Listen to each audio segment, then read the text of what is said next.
These seniors at Colorado State, I've watched them. I told Coach, who I've known for many years, last summer when he got the job, I said, you're gonna love coaching these guys because they play the game the right way. They play it to a high intellect, and I knew his piece because he's a tough blankety blank, and he would teach them that one piece. And with Colton coming in, who we had committed to us at Florida, so I've known for many years, they've just added like the coup de grace. So this is not a thing that most Wyoming people want to hear because we're supposed to have this hate and this border war thing, but the people I've been associated with in this profession always taught me you can learn something from an opposing coach or an opposing team, and I have a great deal of respect for the way they play the game now. On the other hand, at halftime I told our team, it's usually about what you do best in basketball. And I said, somebody just threw 47 on us. That's never happened. And compliments to them, that half's over. But they did what they did best because they only made one perimeter shot. They made 15 of them right in the lane or over the rim. And so they did what they did. And I said, look, the only way this changes is if we can match a level of defensive toughness and get some stops. I thought our guys came out, and for the most part, they cut into that 19 down to about 11. And I said, let's see if we can get their coach to call a timeout or two. They were able to do that, but the ditch was a little bit too big at that point. Disappointed for Leonard and Darius and Luke, because I know anytime it's your last home game, it's something that possibly can be a special moment. So we'll delay that special moment, and we'll hope that finally with an off week, everybody in the league got an off week earlier. We could not because we had to go on the road to Bakersfield, and we're pretty beat up. So what we were going to do, win or lose, 3 days no basketball, 72 hours of rehab and academics. We'll get a quick lift and maybe some foul shots up Thursday. But Saturday night will be the next time we get together as a ball club when we find out who we're playing, and we'll probably watch about 15 minutes of tape and start playing ball again Sunday. We've got 2 tournaments ahead of us, and I tried to remind them this one's done. It wasn't pretty, but you know what? It's awful fun to be that one team, that one special team sometimes. And it's an exciting moment. So that's what we're shooting for, and that's where we're at. Greg, how did you think Leonard moved around tonight?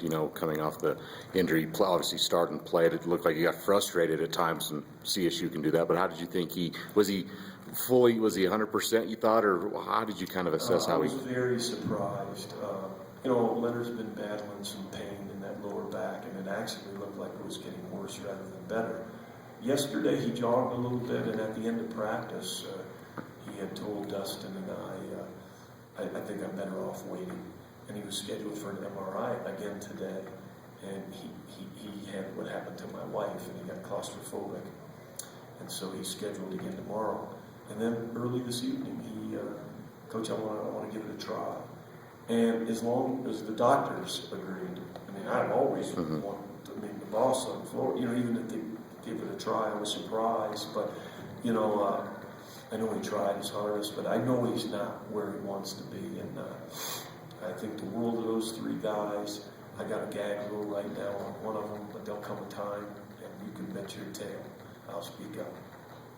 You knew it was going to be difficult inside, and you alluded to what Iverson meant to that team, but did you expect it to be as dominating as it was for them inside tonight? Well, we've seen that on a couple of nights. I think they're a plus 13 nationally, number 1, and no one is close.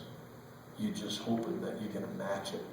And, ever since we lost Luke, we're a 3-point guard lineup anyway, so you give it a little bit extra. But I got to tell you, that's no excuse.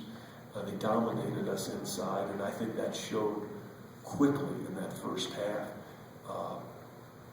literally within 3 to 5 feet of the basket.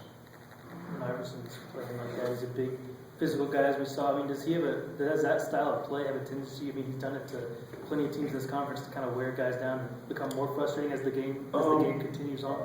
You know, I don't know if it's frustration, because I just got to compliment them. It's you doing what you do best, and if you don't front them and keep them from getting touches, or you don't get some fouls, it's going to continue. And so I just told Coach, I said, you gave them the one piece that they needed to be special this year. Everybody knew they were going to be good, and everybody knew they had 3 fifth-year seniors and 2 other seniors, 5 seniors starting. Come on. But you gave them the one piece that really set them apart. And for that, you should be really complimented.